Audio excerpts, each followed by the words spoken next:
नमस्कार दर्शक बंधु आज आर गोटे वीडियो के आपन को बहुत बहुत स्वागत। सबू राशन कार्ड धारी मान लगी यहाँ गोटे बहुत बहुत खुशी खबर आसीचे।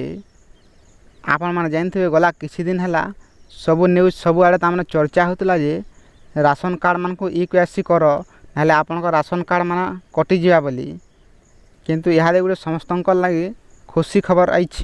देखा बेले आम राज्यर बहुटे परिवार पिला माने बाहर तमाने ओडिशा बाहर अलग राज्य मान को भी रोचन, तो से परिवार मान यहाँ चिंतार पड़ जाते जे आम के ई-केवाईसी करमु राशन कार्ड रे बोली, ई-केवाईसी नहीं कले कटिजा कि काଣା हेबा बोली ताने चिंतार पड़ जाते लोग।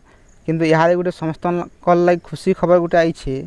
आपण मैंने देखी पाते स्क्रीन रे राशन कार्ड हिताधिकारी मान लगी आसला गोटे बड़ सूचना। ई-केवाईसी द्वंद्व दूर कले मंत्री ने काଣା काଣା आसी यहाँ फ्रेश अपडेटा देखीदमा पढ़ीदमा। राशन कार्ड हिताधिकारी आसला खुशी खबर। ई-केवाईसी को नहीं खाद्य जोगाण मंत्री कृष्णचंद्र पात्र बड़ सूचना देछन। से कहछन कि ई-केवाईसी कौन निर्दिष्ट समय सीमा नहीं, चिंता करवार आवश्यक नहीं। से सर्वे केवल मृत आउ अयोग्यों आम देखना बेले यहाँ जेन सर्वे होचे तामे इटा मनकर बहुत लोग एंता भी अच्छन जेने मैंने बहुत दिन खराब होचन, किंतु ताकर परिवार से मानकर राशन संगे संगे कैंसी भी सुविधा सुजोग पाउछन ताल यहाँ बिल ताने सेताके दृष्टि रखिकरी ई पदक्षेप नहींचन सरकार।